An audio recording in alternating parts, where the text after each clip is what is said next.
Chapter 23 Miss Baylis.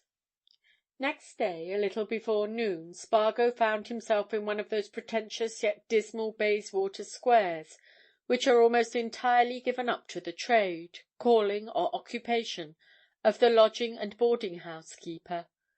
They are very pretentious, those squares, with their many-storied houses, their stuccoed frontages, and their pilastered and balconied doorways.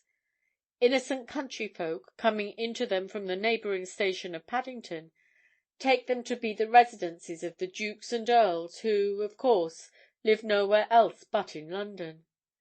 They are further encouraged in this belief by the fact that young male persons in evening dress are often seen at the doorways in more or less elegant attitudes. These, of course, are taken by the country folk to be the young lords enjoying the air of Bayswater, but others, more knowing, are aware that they are Swiss or German waiters whose linen might be cleaner. Spargo gauged the character of the house at which he called as soon as the door was opened to him. There was the usual smell of eggs and bacon, of fish and chops, the usual mixed and ancient collection of overcoats, wraps, and sticks in the hall, the usual sort of parlour-maid to answer the bell, and presently, in answer to his inquiries, there was the usual type of landlady confronting him, a more than middle-aged person who desired to look younger, and made attempts in the way of false hair, teeth, and a little rouge, and who wore that somewhat air and smile in which its wearer, under these circumstances, always means that she is considering whether you will be able to cheat her, or whether she will be able to see you. "You wish to see Miss Baylis?" said this person, examining Spargo closely. "Miss Baylis does not often see anybody." "I hope," said Spargo politely, "that Miss Baylis is not an invalid." "No, she's not an invalid," replied the landlady. "But she's not as young as she was, and she's an objection to strangers. Is it anything I can tell her?" "No," said Spargo. "But you can, if you please, take her a message from me. Will you kindly give her my card and tell her that I wish to ask her a question about John Maitland, of Market Milcaster, and that I should be much obliged if she would give me a few minutes." "Perhaps you will sit down," said the landlady. She led Spargo into a room which opened out upon a garden. In it 2 or 3 old ladies, evidently inmates, were sitting. The landlady left Spargo to sit with them and to amuse himself by watching them knit or sew or read the papers, and he wondered if they always did these things every day, and if they would go on doing them until a day would come when they would do them no more, and he was beginning to feel very dreary when the door opened and a woman entered whom Spargo, after one sharp glance at her, decided to be a person who was undoubtedly out of the common. And as she slowly walked across the room towards him, he let his first glance lengthen into a look of steady inspection. The woman whom Spargo thus narrowly inspected was of very remarkable appearance. She was almost masculine. She stood nearly 6 feet in height. She was of a masculine gait and tread, and spare, muscular, and athletic. What at once struck Spargo about her face was the strange contrast between her dark eyes and her white hair. The hair, worn in abundant coils round a well-shaped head, was of the most snowy whiteness, the eyes of a real coal blackness, as were also the eyebrows above them.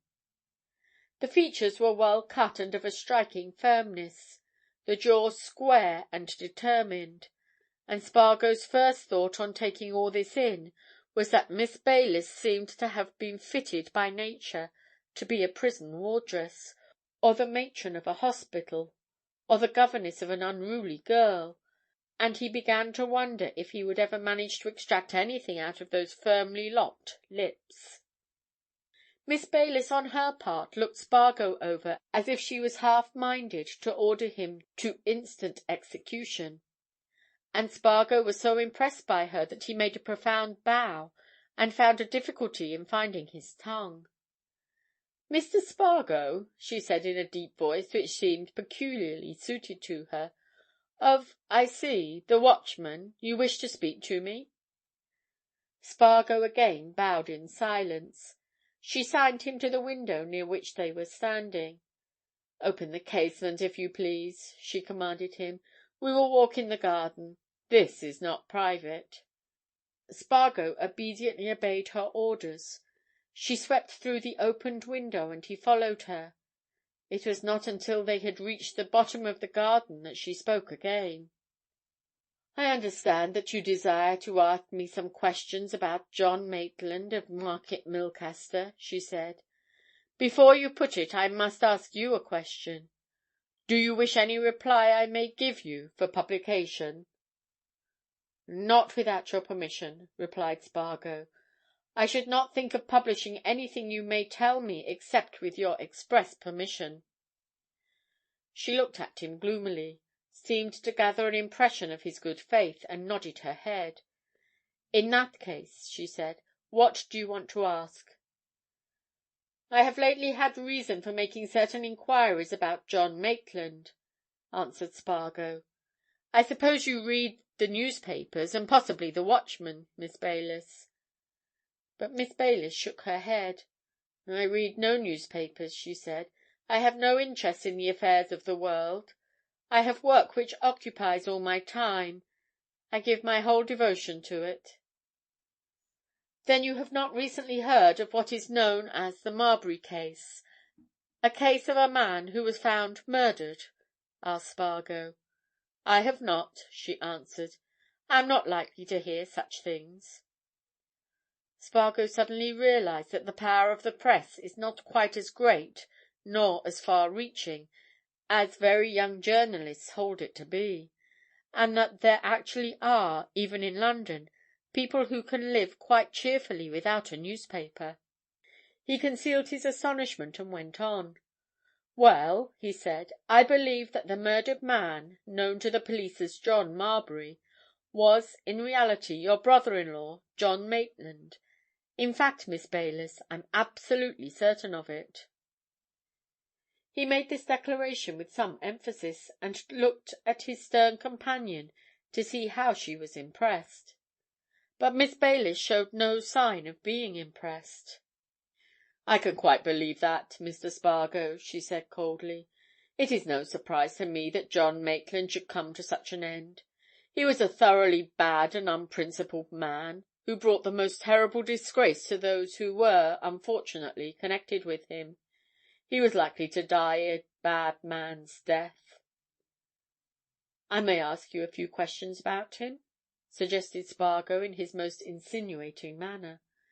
"You may, so long as you do not drag my name into the papers," she replied. "But pray, how do you know that I have the sad shame of being John Maitland's sister-in-law?" "I found that out at Market Milcaster," said Spargo. "The photographer told me. Cooper." "Ah!" she exclaimed. "The questions I want to ask are very simple," said Spargo, "but your answers may materially help me. You remember Maitland going to prison, of course?" Miss Baylis laughed, a laugh of scorn. "Could I ever forget it?" she exclaimed. "Did you ever visit him in prison?" asked Spargo. "Visit him in prison!" she said indignantly. "Visits in prison are to be paid to those who deserve them, who are repentant, not to scoundrels who are hardened in their sin." "All right. Did you ever see him after he left prison?" "I saw him, for he forced himself upon me. I could not help myself. He was in my presence before I was aware that he had even been released." "What did he come for?" asked Spargo. "To ask for his son, who had been in my charge," she replied. "That's the thing I want to know about," said Spargo. "Do you know what a certain lot of people in Market Milcaster say to this day, Miss Baylis? They say that you were in at the game with Maitland, that you had a lot of the money placed in your charge, that when Maitland went to prison you took the child away, first to Brighton, then abroad, disappeared with him, and that you made a home ready for Maitland when he came out, That's what's said by some people in Market Milcaster." Miss Baylis's stern lips curled. "People in Market Milcaster!" she exclaimed. "All the people I ever knew in Market Milcaster had about as many brains between them as that cat on the wall there. As for making a home for John Maitland, I would have seen him die in the gutter of absolute want before I would have given him a crust of dry bread."